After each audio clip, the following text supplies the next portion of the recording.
আলহামদুলিল্লাহ আমরা মুসলমান হিসেবে বসে থাকতে পারি নাই। তাহলে মমিন মুসলমান হিসেবে আমরা ন্যায়ের পক্ষে কথা বলবো, ন্যায়ের পক্ষে চলবো।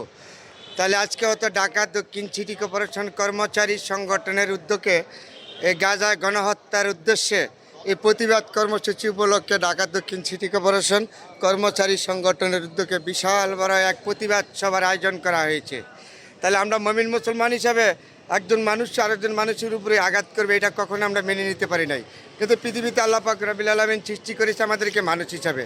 তো মানুষ হিসাবে যেখানে ন্যায়ের পক্ষে আমরা দাঁড়াবো, অন্যায়ের প্রতিবাদ করব, এটা হলো আমাদের নীতি।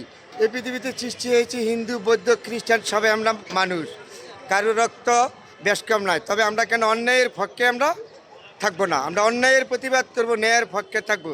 তাহলে মুসলমান হিসাবে আমরা কখনো বসে থাকতে পারি নাই। তাহলে আজকে এই দক্ষিণ সিটি কর্পোরেশনের উদ্যোগে কর্মচারী সংগঠন বা কর্মচারী তাদের উদ্যোগে গাজায় গণহত্যার প্রতিবাদ কর্মসূচি উপলক্ষে সবাই উপস্থিত হয়েছে। আসেন আমরা সমস্ত বিশ্বে যত মুসলিম আছেন সবাই উচ্চ কণ্ঠে আওয়াজ তুলি, গণহত্যা বন্ধ হোক, ন্যায়ের পক্ষে আমরা কর্মসূচি পালন করব। যেখানে আছেন সবাই একই কণ্ঠে এই কর্মসূচিতে অংশগ্রহণ করবেন। আপনাদের প্রতি আহ্বান, আমরা মানুষ, আল্লাহ পাক রব্বুল আলামিন সৃষ্টি করেছে, ন্যায়ের পক্ষে কথা বলবো, ন্যায়ের পক্ষে আমরা থাকবো, অন্যায়ের প্রতিবাদ করবো। এটি আমাদের নীতি নির্ধারিত। মানুষ হিসাবে আমরা সবসময় সমস্ত বিশ্বে যে যেখানে আছেন সেখানে আছে মুসলিম জাহান ভাইদের প্রতি অনুরোধ, সবাই এই প্রতিবাদ করেন।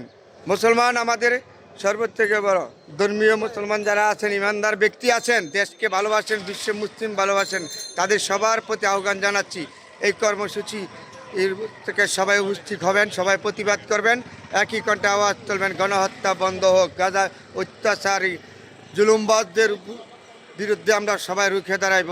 সবাই এক কণ্ঠে আওয়াজ তোলেন, মমিন মুসলমান ভাই, আমিন।